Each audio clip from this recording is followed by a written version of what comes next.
degradation, translated in the format of health, given with the caveat, you better have some wealth, otherwise you'll find that assistance comes in doses, determined by the suits making revenue the focus.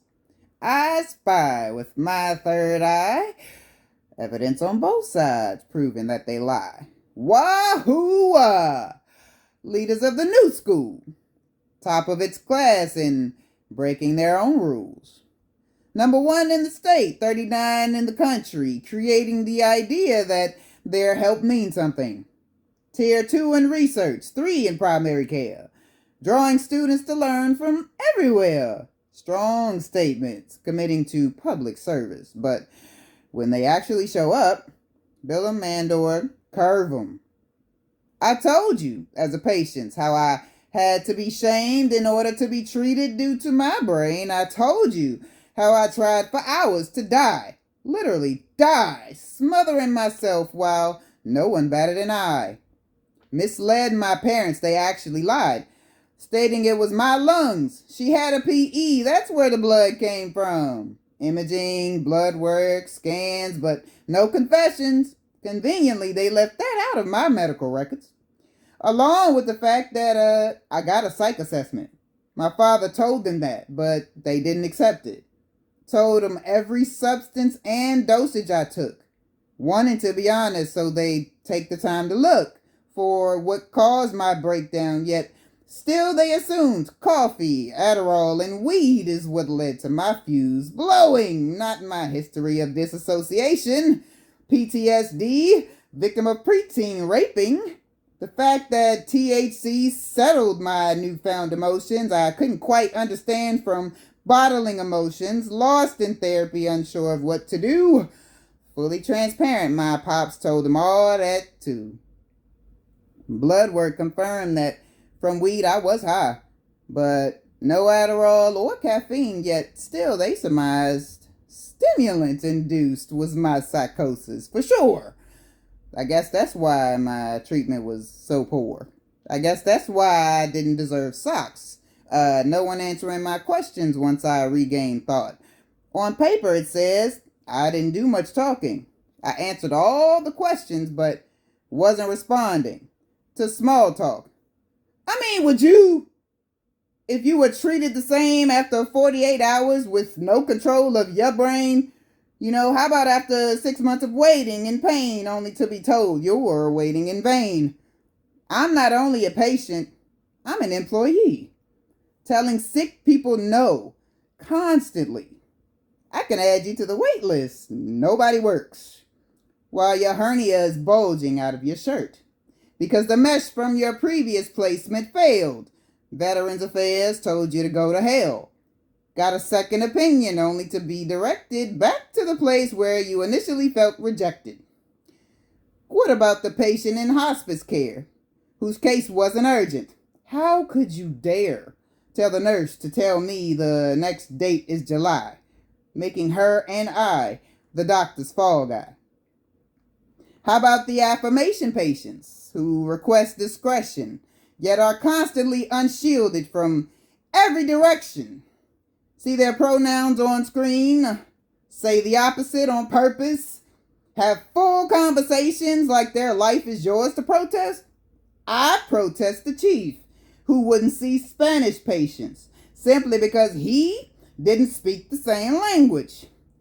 I protest the surgeon who left his scalpel in their stomach, denied wrongdoing, then refused to touch it. The resident who said that nothing's wrong, but his fellow found blood clots crowding both her lungs. I object to all the nurses who abuse their titles, delegating their tasks to lower-ranking rivals, discussing what HIPAA requires you don't. With hospital friends on hospital phones, I boycott all the PCAs and texts that talk about patients with total disrespect, thinking they're sleeping, too groggy to hear. Guess what?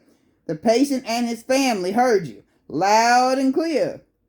I renounce every manager refusing to manage, leaving that to the supervisor, trying to manage, taking the calls, scheduling next, time cards, interviews, vacation requests, complaints from doctors, nurses, and access.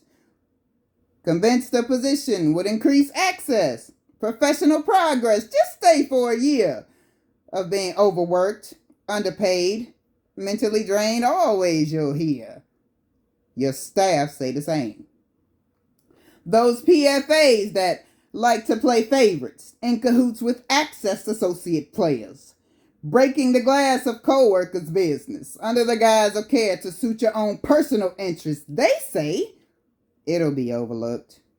They were seen in our department, and if they find out, we'll make them a target. I'm cool with the boss's boss, they say.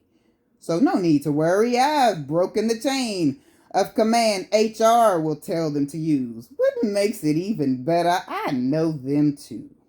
I refuse to excuse those dietary workers who think it's okay to be a food server using the same gloves that take out the trash to serve people lunch. Oh yeah, and wash the pans. I can't let sanitation off of the hook. Not while sanitation gets overlooked. Infestations, roaches and rats, pinky-sized roaches, rats and packs. Unclean rooms, linens and sheets, bathroom floors and walls with pee. Bodily fluids, defecation, hazardous waste left near patients.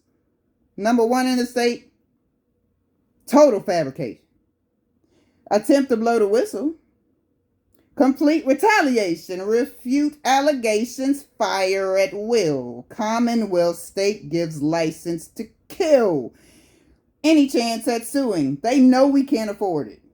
They know that information makes it hard to report it, so no one knows a thing as they smile for the cameras, Instagram, Facebook. You know, continuing to be the well-paid scammers. Of course, you know. We thank you so much for your hard work. We'll give you free pizza, donuts, oh yeah, and double the dessert. Never a gift card bonus or maybe a raise. Fattest country in the world, so let's keep it that way. How you say? Give the poison away. Tell the patients admitted that this food is okay. Convince all the workers it's the absolute best reward. For all our hard work, they use both doors. One to the office for the ultra-processed party. You know, the other for emergencies, you know, from clogging of the arteries. We don't understand what attacked your heart. I'm so sorry. Except that we do. Because we think you're not that smart. You believe what we say without double checking. So instead of inspecting, you submit to ingesting food and drugs that serve the same plan. Minimize the lives of the common man. Overshadowing the doctors that actually heal. Respecting their nurses that keep it real.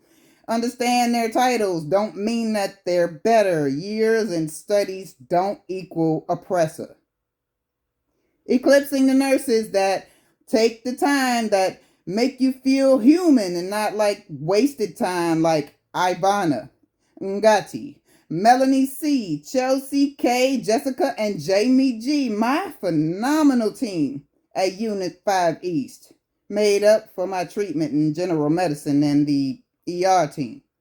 Every PCT, Tech, and PCA that does the work of the others, ensuring the patients and their families are covered despite personal feelings that are valid, but small in comparison to giving public service your all, you're noticed. Every little detail matters, like the pharmacists and techs who speak and answer, consciously aware that both roles are important, despite not having an equal on the clock to support you. Thank you. To the access associates, seniors, and supers who take all the calls being declined in a loop of hang-ups, dodging, excessive hold times, and calls being pushed while you're already online doing faxes, emails, provider requests, all without your request for extra training being met. while training new cadets for the impending onslaught that they'll face in a week. I'm shining all your light. You and we, meaning me, need to be seen. I salute the transporters, treating all with respect, regardless of weight, condition, or facing death. I appreciate Miss Beverly, Mary Allen, Hassan, and many others who take the time to be certain sanitation is covered. All love to Sean with the joke smiles and extra cups of coffee. Maria S., who always spoke of working with my little brother fondly. Mary Barber, who everybody judged and counted out who's a retired UVA Morrison's legend now. And everyone else in dining that deserves applause. Please, please take a bow. All those in facilities upkeeping grounds, completing repairs, salting the ground while staff and students pretend you're not there. Some of us actually see you and actually care.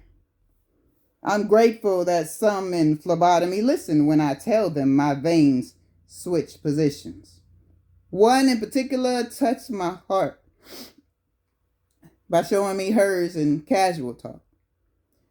She said, my patients usually have cancer.